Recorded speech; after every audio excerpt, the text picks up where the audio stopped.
Grixis Death Shadow is a mid-range deck based around the colors black, blue, and red. The purpose of this deck is to lower their life total and use it as a resource by draining it quickly and efficiently with fetch lands and shock lands, as well as cards like Thoughtseize, Dismember, and Street Wraith to play a Death Shadow. Grixis has been one of the most prevalent color combinations in Death Shadow's history. Due to the meta, Grixis has taken a hit but continues to be a popular deck amongst modern players. The history of Death Shadow does not start with Grixis. In fact, it starts with a 4-color Zoo deck, held to a 4th place finish by Pietro Castellini on July 19, 2015. Grixis wasn't even a Death Shadow deck until January 15, 2016, and even then, it looks nothing like it is today. It was a Grixis Zoo deck that finished 4th place in an MTGO Modern Constructed League. Despite this finish, Grixis still went largely unnoticed by the modern community. So these Death Shadow Zoo archetypes continue to be the most popular, finishing with a few more top 8s between February and March, both in online play and in paper. The Death Shadow Zoo archetype contained a very important and powerful card that eventually led to its demise as a top Death Shadow deck. This card was a card from New Phyrexia, and it was called Gitaxian Probe. For the low cost of 2 life or 1 blue mana, Gitaxian Probe allowed players to look at target player's hand to gain information about what type of deck they were playing, while also gaining information about what kind of hand they had at the current time. On top of that, the card flew the strength of Death Shadow by filling its graveyard with the ease to be dealt for the card become immense. How about 3? Down to 4. Inquisition. There's a flag on the play. This is not okay. All right, well, whatever. This is not whatever. This is not okay.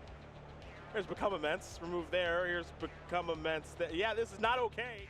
Then, on January 9, 2017, Gitaxian Probe was banned from Modern. Wizards cited Gitaxian Probe increased the number of third-turn kills in a few ways, but particularly by giving them perfect information and a card to decks that often have to make strategic decisions about going all in. Ultimately, the card did too much for too little of cost.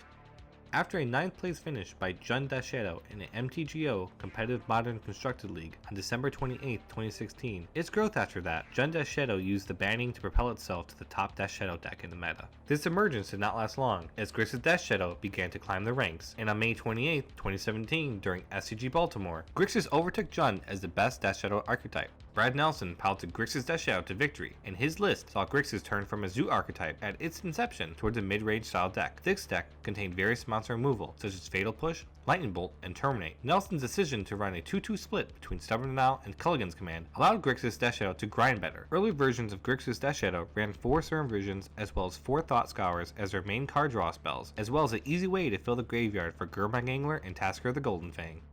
GP Vegas was a month later. 2 Grixis Death Shadow decks made top 16 of that event. Right after GP Vegas, pro player and Hall of Famer Luis Scott Vargas attacked Death Shadow. He created nearly a 5-minute video that generated almost 76,000 views calling for the ban of the notorious card Death Shadow. Vargas claimed that a printing of a new card called Claim to Fame, an uncommon from the set Hour of Devastation, could make Death Shadow decks too oppressive. While the video generated a lot of views and buzz about the overall health of Death Shadow, Wizards has not made the decision to ban the card. Since GP Vegas, there have been 29 GPs, excluding team events. Grixis has been the overwhelming favorite amongst Death Shadow decks due to the results, including 3 first place finishes. Tyler Putnam, Michael Rapp, and Rosen Iapin piloted Grixis Death Shadow to victory in GP Portland in 2018 and GP Toronto and GP Tampa in 2019. Through those same 29 GPs, there are only 3 other versions of Death Shadow that place in top 8. Grixis Death Shadow saw new inclusions in the deck in GP Las Vegas, piloted by Ben Friedman, on June 16, 2018, that has transformed Grixis. Friedman ran 4 copies of Mishra's Bauble. Originally, Mishra's Bauble was seen as a very weird inclusion, but people soon began to realize its importance. Bauble replaced Serum Visions for a multitude of reasons. For instance, Bauble costs 0 mana over the 1 blue mana for Serum Visions. Bauble allows you to gain information for your deck or your opponent's deck, while Visions only allows you to look at your own.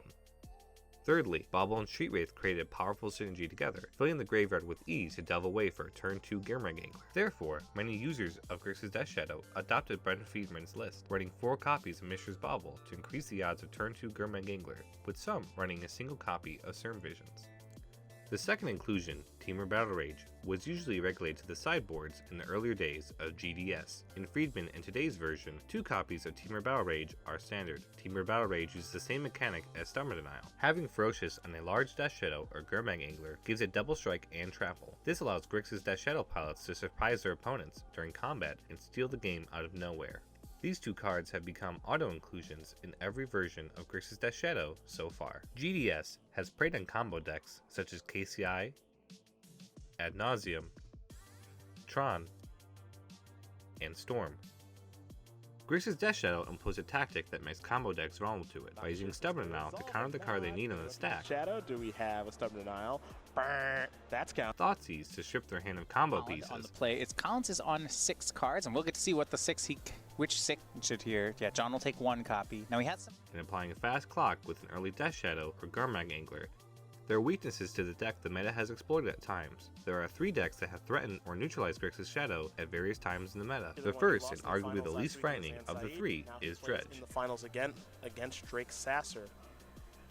Dredge, 5, 2 Chills, Narcomoeba, Loam, Blood Crypt. The next one is a Prized Amalgam. Here's a Narcomoeba, Conflagrate. Cathartic Reunions, another Narcomoeba. This is a monster. I mean, this is the type of Dredge that even if Sasser has Thing in the Ice, might not be fast enough. Crippin' Chill's going to bring Sasser down to 13. Michael's going to scooch on up to 25. Amalgam will be coming back too. We can't forget about the Conflagrate that's in the graveyard, which means Conflagrate is the answer to Thing in the Ice to blow that up. One of the hardest cards for Grixis Death Shadow to deal with is Creeping Chill. Due to Creeping Chill, it is hard for the Shadow pile to expedite their game plan, as their predictableness and power of Creeping Chill can swing the momentum in the favor of the Dredge player. Narcomoeba and Stinkweed Imp can pose as chump blockers, making it hard for Grixis Death Shadow to get damage in unless they have a Temur Battle Rage in hand. The constant recursion of Dredge's creatures pose a problem for Death Shadow's removal package. In Dredge's prime with Faithless Looting, GDS worked to combat some of the effects of Dredge with graveyard hate cards, such as Surgical Extraction and Leyline of the Void. Another hard deck to beat for GDS is Humans. Humans employs a go wide strategy with Aether Vial to play humans with different and strong abilities. Garmag Angler is particularly bad in this matchup, as Reflector Mage can be valved in at instant speed to bounce Angler. Human pilots also run Meddling Mage, which locks out Death Shadow pilots out of using their key removal cards to unclog the board. Lastly, humans play a powerful card called Mantis Rider that uses its flying, vigilance, and haste ability to swing over potential blockers. As the counters on humans add up, the game ends quicker. The third deck, with arguably the most impact on GDS's history, is a combination of 2 decks that ran 1 card in particular, Hogak, the Arisen Acropolis. Hogak was a card printed in Modern Horizons that began being included in a deck featuring Bridge from Below and Vengevine that became known as Bridgevine. Bridge from Below's synergy with Ultra Dementia could create numerous amounts of zombie tokens that they could use to either win the game through combat damage, or more likely, use it to sacrifice to Ultra Dementia with Hogak to mill out their opponent's deck. Hogak had a constant recursion that cost 0 mana because of the Delve and Convoke mechanic. This deck filled up the graveyard quickly, allowing for a fast Hogak. Mill 2. 3 more zombies. 3 more zombies, sorry.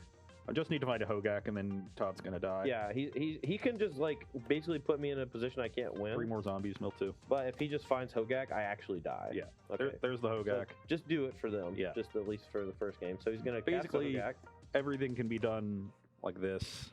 We'll get 2 zombies. We'll mill 5 or 3 zombies. Dredge 5. Tap 2 zombies. Dredge. Delve 5. There we wow. go. There we go. Cast Hogak. Cast it again. Yep. And normally you want to mill yourself up, but I think you actually just have enough power to deck me right here. So yeah, let's just check. So we got 4, 8, 16, 20, 4, 8, 30, 40, 40. You're at 46. So he can basically mill himself, make some more zombies. But I get 3 zombies each from each of these, so that's another 6. Oh, yeah. So this is 64. This is my deck. Yeah. So now we just sack all these, get 3 zombies. The dominance of the Hogak decks made Wizards ban Bridge from Below, but this did not slow Hogak's effects on Modern. In GP Minneapolis in 2019, Hogak decks finished 1st, 2nd, 4th, 5th, and 7th. Hogak continued to dominate, finishing 2nd, 4th, and 7th in GP Birmingham, and 1st, 2nd, 4th, 5th, and 7th in GP Las Vegas that same year. This became known as Hogak Summer, until Hogak himself finally received a ban, as well as the key card, Faithless Looting. Hogak, the Arisen Acropolis, had a large impact on the modern meta, as well as Grixis Death Shadow. This deck neutralized GDS, as it tanked in the modern metagame. While everyone was gunning for Hogak, GDS became a deck that everyone shelved during this time period. But this time period also created a new version of Death Shadow specifically geared to beat Hogak in graveyard strategies. This version was Mardu. Mardu finished 1st in GP Birmingham during Hogak Summer, With all the graveyard hate, this version, powered by Rory Keir Smith, dropped blue for white and dropped all but one Gurmag Angler for cards like Tidehauler Sculler and Rager Captain of Eos. 4 copies of the Black-White land, Silent Clearing, helps minimize flooding. To combat Hogak, Roy ran 2 Nihil Spellbombs mainboard. While this card slowed Hogak, it did not neutralize the threat completely, because it could still fight through one of its activations. There was one big reason why Death Shadow users switched to white to combat Hogak, and that was Path to Exile. For 1 white mana, Hogak could be exiled forever. This was effective against Hogak decks because it stopped its graveyard recursion and slowed their game plan, while Temur Battle Rage could finish the game quickly. On top of that, Mardu played 4 copies of Leyline of the Void in the sideboard. Since the banning of Hogak and Faithless Looting, graveyard decks have taken a big hit. The meta has changed because of these bannings, and Mardu has lost its potency. That means Grixis is back. GDS has gained access to new tools to help make the deck stronger. Thorn of Eldraine saw the printing of a new Planeswalker called the Royal Scions. After playtesting, GDS palettes began mainboarding 1 to 2 copies. Every ability is strong for Grixis. Some GDS palettes use Drown in the Lock, printed in the same set as Royal Scions. Many palettes are split on this card, so there is a variance of where, how many, and if it's run at all. While it may not be as impactful as Royal Scions, it is another tool for GDS. A sideboard tool printed in Modern Horizons became an important card for GDS in their fight against humans. This card was called Plague Engineer.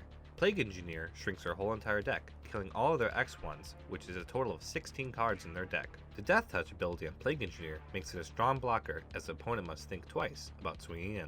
Most recently, the power level of Simic Urza, Sultai Urza, and Temur Urza nerfed Grixis as Shadow. The printing of Oko, Thief of Crowns had a large effect on Modern. This led to the banning of Mox Oval and Oko, Thief of Crowns.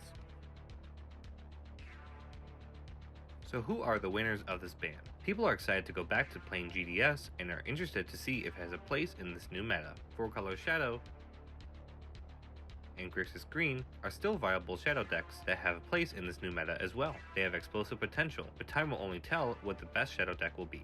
Green may contain some powerful cards in a modern format that have forced some to turn to it, but Grixis as Shadow has been a powerful variant since Brad Nelson piloted Victory. Grixis has had a rich history, full of ups and downs, and that is something that has transformed the deck throughout the constant meta changes throughout Modern, and it will continue to change and become a better, faster, and stronger deck throughout the history of Magic. Hey everyone, I hope you enjoyed this video. It took a lot of time and effort to make. It would be really nice if you leave a comment and like down below. Thanks again!